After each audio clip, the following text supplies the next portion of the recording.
This is the Gen Y Leaders Podcast. And so we brought that trailer to the dump, and we're unloading the trailer, and we look off in the distance and we see a bulldozer just pushing big trees into the dump, into the same place that we're throwing drywall. And we're like, man, this is our livelihood here, right? Yeah. We're making our money on building furniture with these trees. Yeah. So it was in that moment we're like, we're never going to cut down a tree just to harvest it for the lumber value ever again. We're going to try and intercept these trees before they go to the dump.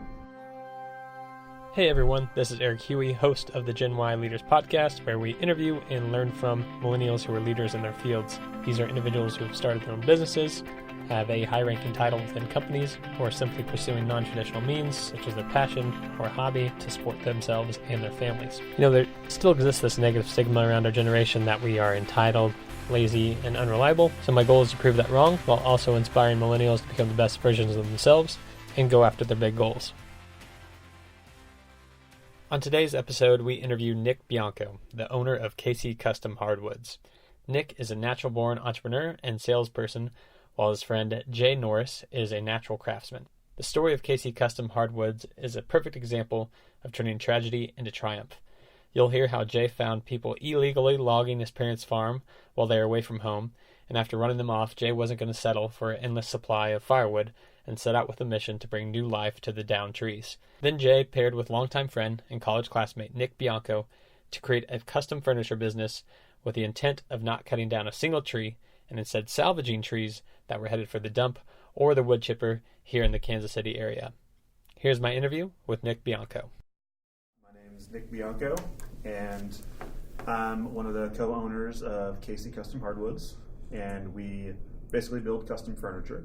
But we believe the real value in our work comes from preserving our local trees. So we go out and we salvage all of our own lumber. We have our own sawmills, we mill it ourselves, have our own wood kilns, we dry it ourselves, then we build custom furniture. Beautiful.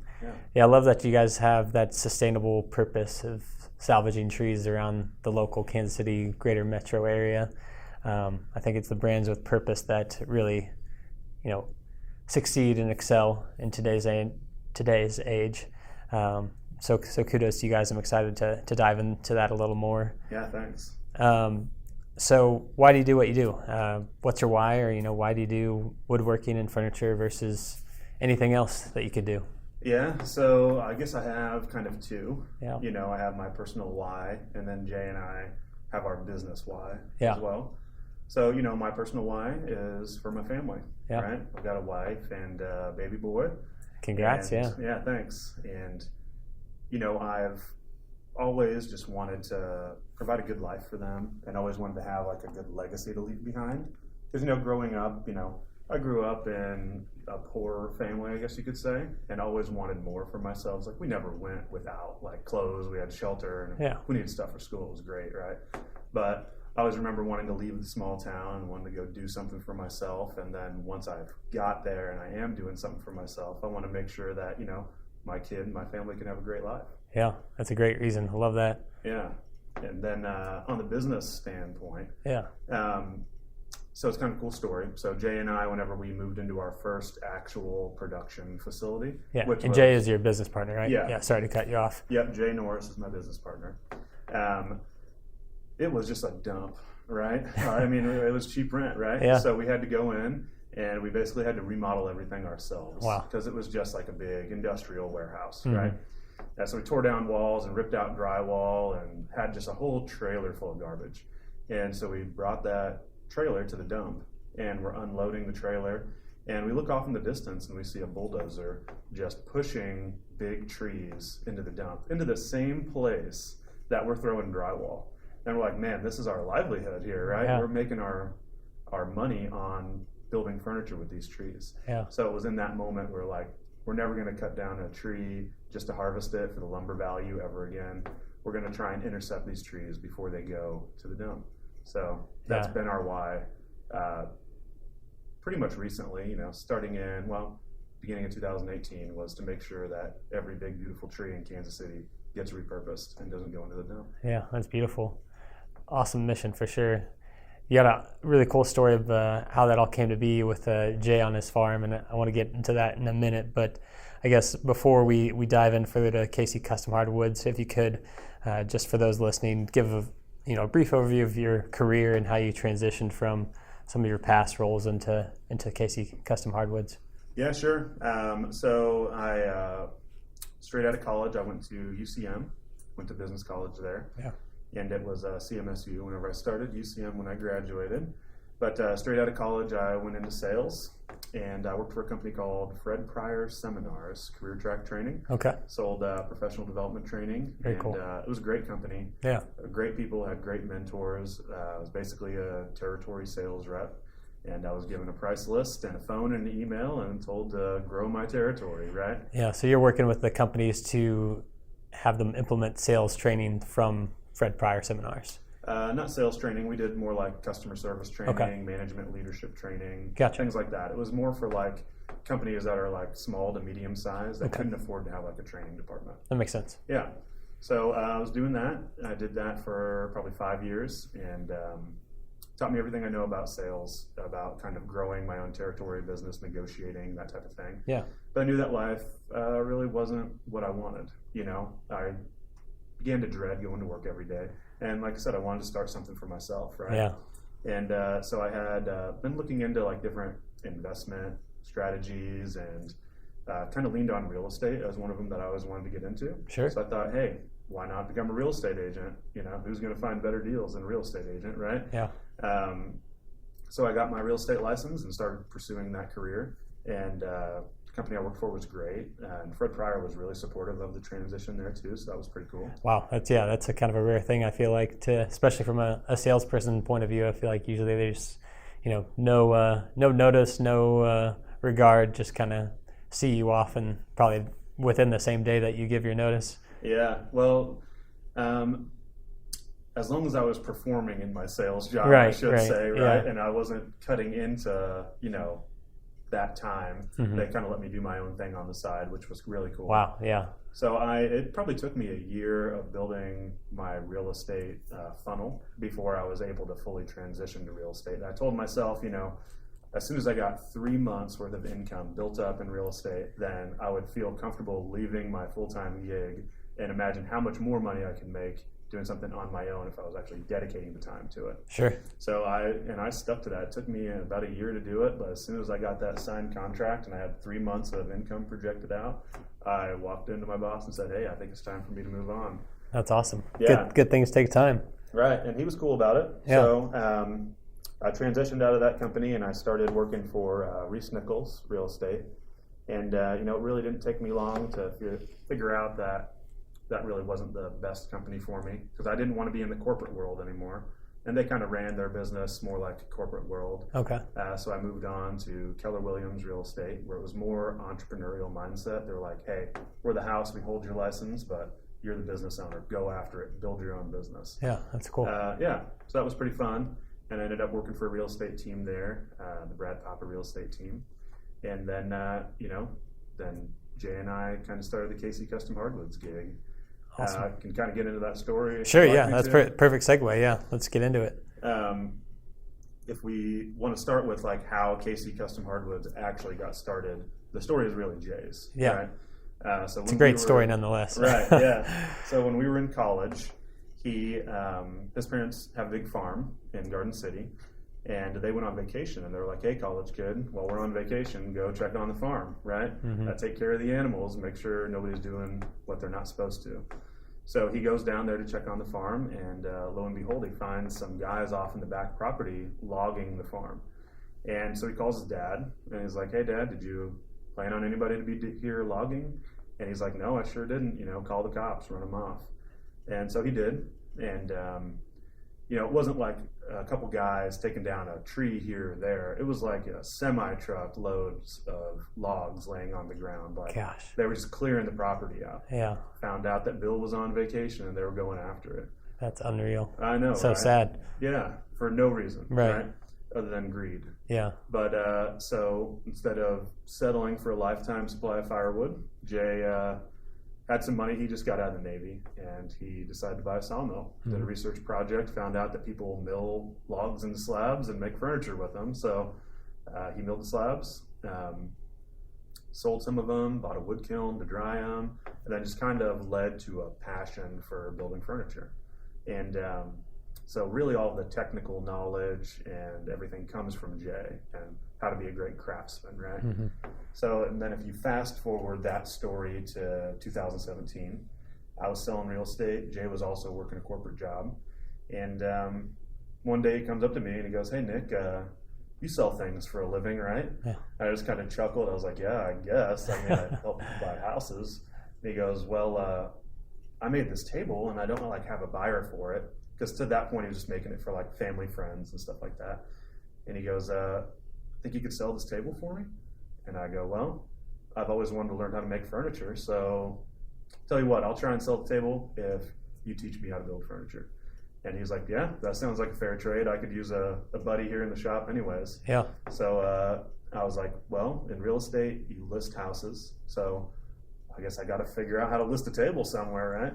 So I listed the table on like Craigslist and Facebook and Etsy and things like that. Yeah. And sure enough, the next day I got a phone call. It was like, "Hey, I don't want that table you made, but can you make me this?" I'm like, "Well, I have no idea." Well, I'd go back to Jay, like, "Hey, Jay, can we make this?" He'd go, "Yeah, I think we can make that." Yeah. Sure. So I'd go back and I'd negotiate the deal, and like I got my first sale. Yeah. KC Custom Hardwoods before you'd have a business name. Yeah, you know? that's great. Oh my gosh. Yeah, so next thing you know, we were having like 3 calls a day, 4 calls a day, and I was going back to Jay, and I was like, "Man, I think we might have a business here, Jay. No kidding, yeah. You want to give this a go?"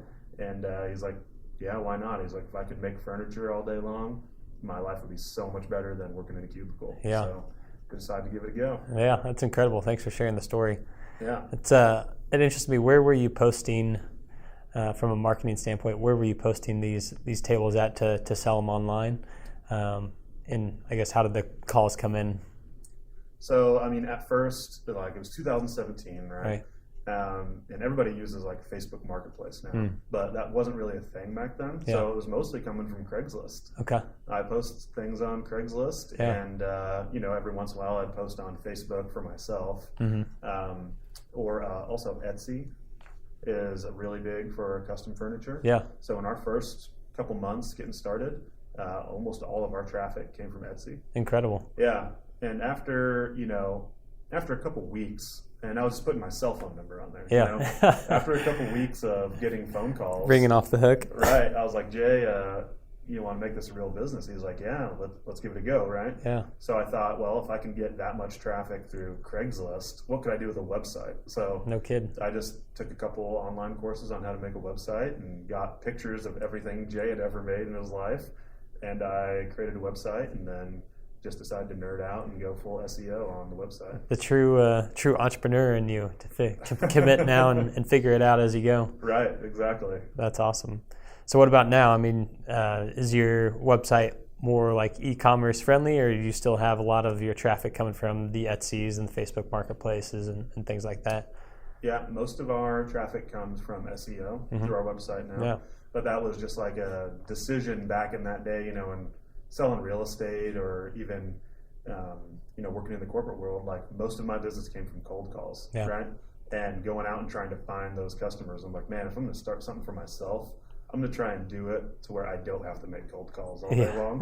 So I decided that I was just going to read books and take courses on how to generate website traffic. Yeah. So, a lot of it came from referral traffic is what it's called, I believe, from Etsy and Custom Made and House and everywhere I could put an online profile, I did it. That's awesome. Yeah. So now our website, if you Google custom furniture, Kansas City or Overland Park or anything like that, we're going to be one of the first people that pop up. So yeah, that's fantastic. It took us years to get there, but that's where we're at now. Yeah, like we talked about earlier, all good things take time. Talk about your mindset a little bit as far as where you are now versus where you were in previous jobs, I guess, in regard to kind of like a mental state day to day.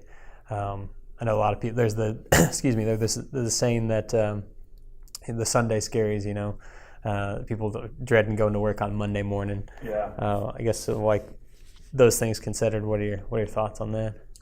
Honestly, since we started this business, I've just been like excited every day. That's like, amazing. Yeah.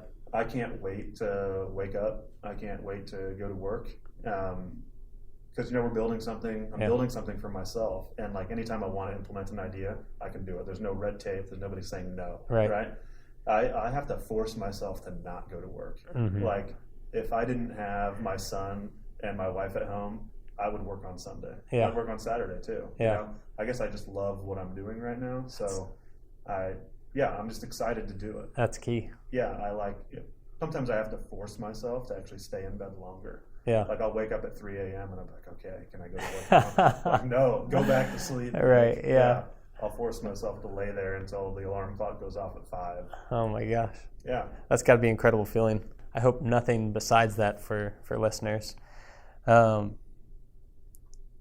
I guess now that you've got some experience under your belt, tell us how long you've been in business and maybe what sets you apart from other furniture companies, whether they be in the KC area or nationally. Sure. So we've been in business since 2017, officially since March 3rd. I still remember the day. Yeah, very nice. Yeah, so Jay and I, we started in February. Then by March, we had so much coming in that we're like, we need to like have an actual business. So we had to start the LLC and get a bank account and then get business insurance and all that other jazz. And it just kind of exploded in growth from there. Yeah. When it's going that hectically, I mean, is it excitement or is it stressful? It's both. Yeah. Yeah. I guess it is exciting for sure. Yeah. But it was like, now all of a sudden we're just working in a big storage unit, right? And we had 500 square feet. And then all of a sudden our neighbor moved out. So then we had 1,000 square feet. Then we have people walking around. There's sawdust everywhere and saws laying around. Yeah. And we're like, oh my God, we need to have insurance. Yeah. What if somebody trips and falls? Yeah. And then we needed to get a bigger space that was more set up like a business. So it was like, that was pretty stressful too, going from you rent a cheap storage unit to now you're in an industrial building. Right. Oh, yeah. That's a lot more of a commitment there. Definitely. Yeah. So what's your shop look like now? Do you have the shop, but then you have also like a storefront where people can walk in or anything? We do. Okay. Yeah. Very cool. I mean, it's, we're in an industrial area, so it's not like a storefront like you'd think of like off of a popular street, but there is a front door now, which is pretty cool. Yeah. And you walk in, we have maybe like a 10-foot by 30-foot kind of showroom area. Okay. So that's kind of nice. And then we have a 4,000 square foot workshop, so we're able to move tables through production there. And then we have a 2,000 square foot section where we just house all of our lumber. Okay. So, basically from a business standpoint, we just started out making custom furniture. Then we'd get a bunch of phone calls. People would be like, hey, where do you get your wood from? And we'd tell them the story. Yeah. And they'd be like, can we buy a piece of wood from you? Right. So eventually, after a year of those phone calls, our other neighbor moved out. So we took over their space and put all of our lumber over there and just kind of opened it up as like a retail kind of area. Right. So if you're a DIYer and you want to come buy a cool piece of wood, it's available to you. Yeah, that's awesome. Would you say most of your sales come through the website as far as people kind of piecing together what they want, or do they usually come in person and kind of see everything, touch, the slabs, stuff like that?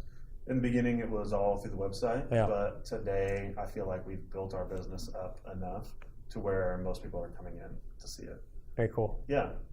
And hands-on experience, I bet, is pretty enjoyable for them to see what they're picking out, to also seeing the finished product as well. Yeah, and I will say that was a big turning point for our business, too, was whenever I could say, hey, why don't you just stop by? Yeah. Why don't you come look? I've got plenty of samples around. I've got extra tables around so you can see the work. People are like, oh my God, you're a real business. Yeah. Right? I guess, yeah, let me come by. Not just ordering slabs from overseas and slapping stuff together. Right, exactly. Yeah, I think your purpose, your why of your business is really incredible, and I think it's a testament to why you guys are doing so well. Would you agree? Oh, totally. Yeah. Yeah.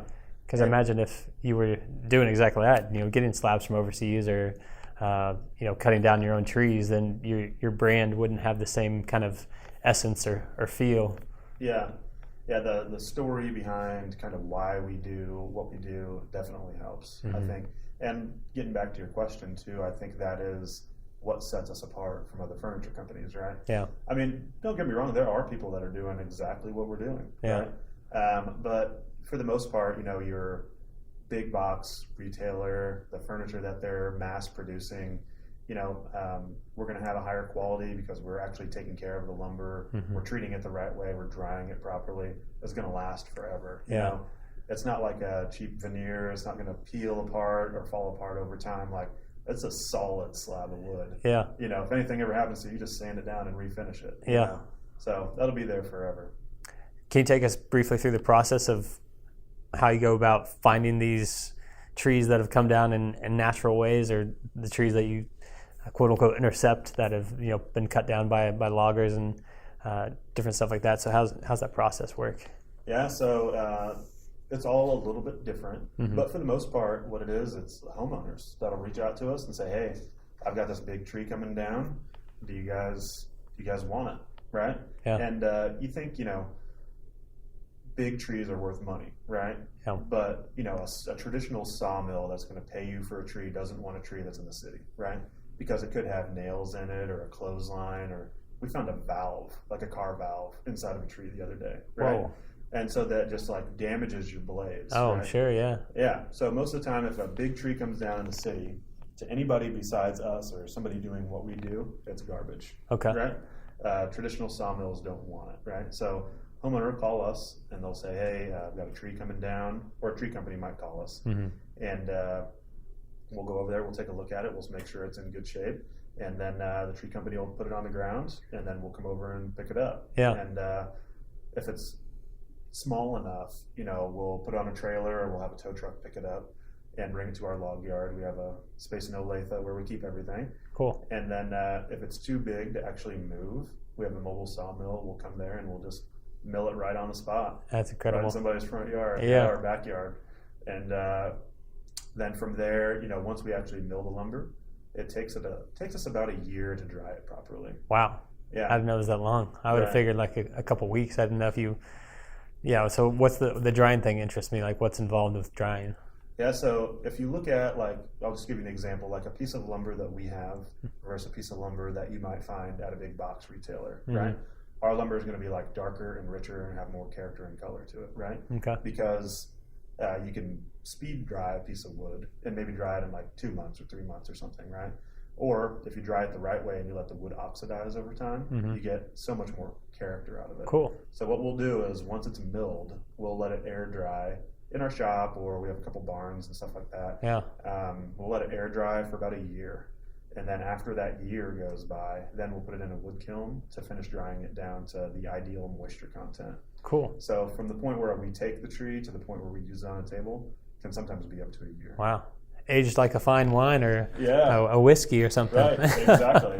And it shows in the final product. Yeah, that's amazing. Yeah. I'm just curious, like how you get noticed or how they're aware to call you, I guess, to answer that, I guess. Yeah. So, like, how do people find out that we want the trees? Yes, exactly. Logs, right? Thank you. You said it a heck of a lot better than I did.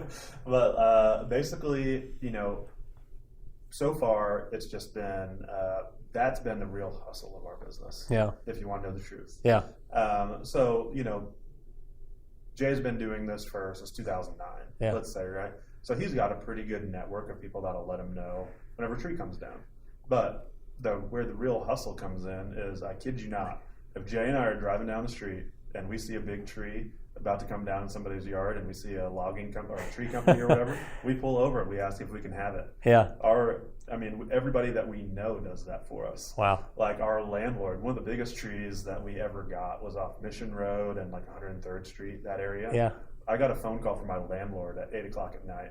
And he was like, "Hey man, I just drove past. I just saw this giant tree on this lot. You got to see if you can get it." So Jay and I drove over there, and it was a real estate developer was building a new house right there. Yeah. So we called the real estate developer until he answered. It took us like a week. Yeah. Until finally he'd take our call, and he's like, "You guys want that big tree out there?" We're like, "Heck yeah, we do." And he goes, "They're going to charge me $1,500 to throw this sucker away. They're going to bring a crane and a dump truck."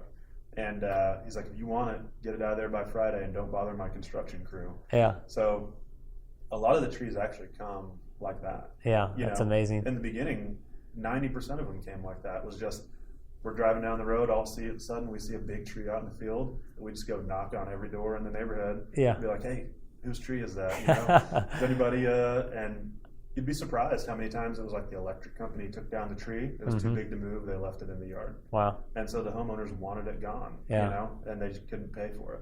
So it was like a blessing in disguise that we showed up for. Sure. Yeah. As your business grows throughout the years ahead, do you picture that ever being like a role in itself, like a tree scout? Someone's just like scouting around and looking at classifieds and different stuff and seeing where properties are going in and whatnot. Maybe. Yeah. Yeah. That'd be pretty cool. Yeah, we do that all the time. We'll go on Craigslist or Facebook Marketplace or whatever and look for people that say free firewood. Yeah. You know, and we'll be like, you haven't cut the tree up yet, have you? Then we'll go take the whole tree from them. So, yeah. Yeah. It's amazing.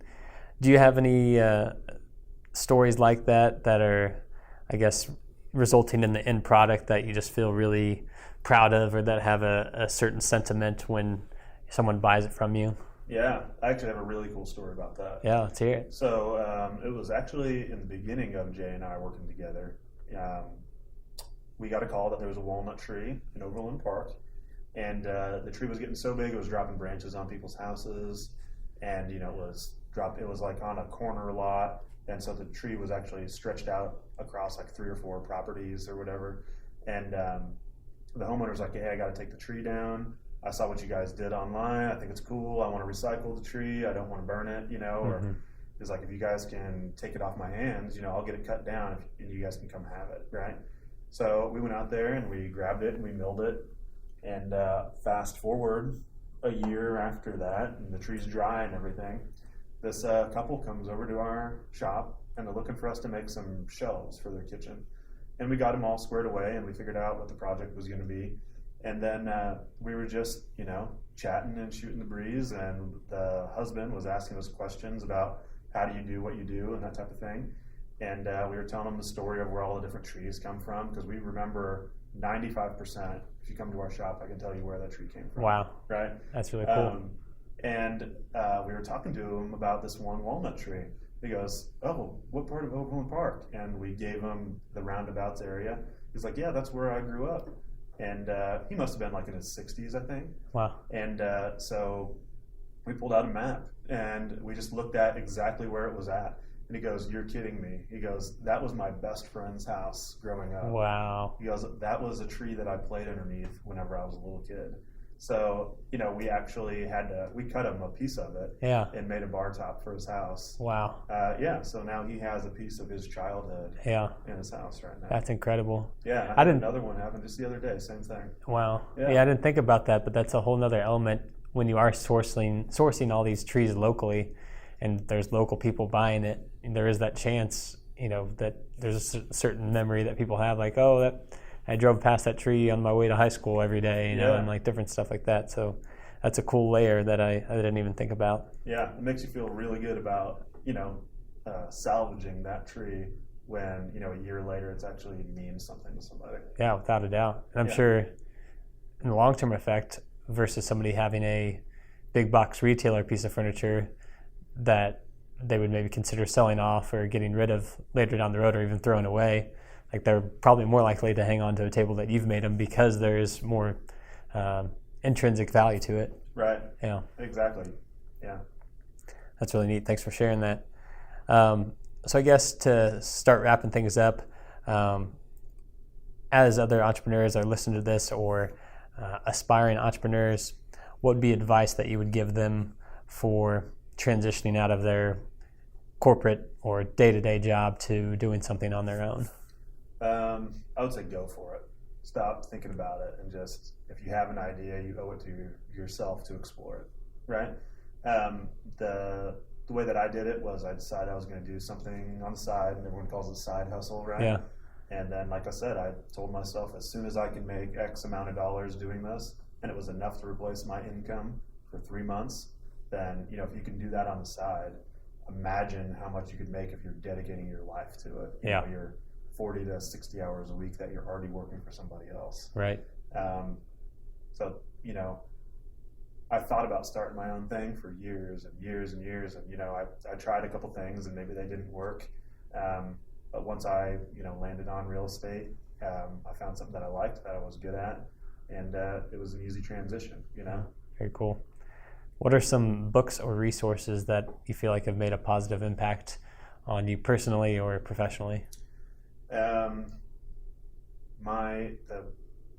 The book that's made the biggest impact for our business is Start with the Why by Simon Sinek. Yep. Have you read that one? For sure have. Yeah, he's or that whole concept is a big reason why I started this podcast. You know, having a purpose-driven mission in life and in your business. Yeah, you know, we had been doing pretty well before I ever read that book or heard about that book, and once I read that book, it like gave me the theory and the principles behind the message that I was already trying to put out to people. Exactly. So I was like, oh, so that's really like, you do the exercises in that book. I'm like, man, that's actually how I do this. Yep. Right. So people don't buy what you do; they buy why you do it. Right. And your story is very compelling. So. Well, yeah, and that's the reason how I actually came up with that story was like, we were already doing those things, and I just didn't know how to verbalize them. Yeah. And once I read that book, I was like, this is how I verbalize it. Mm-hmm. And then, you know, one key message in that book that everyone always leaves out too is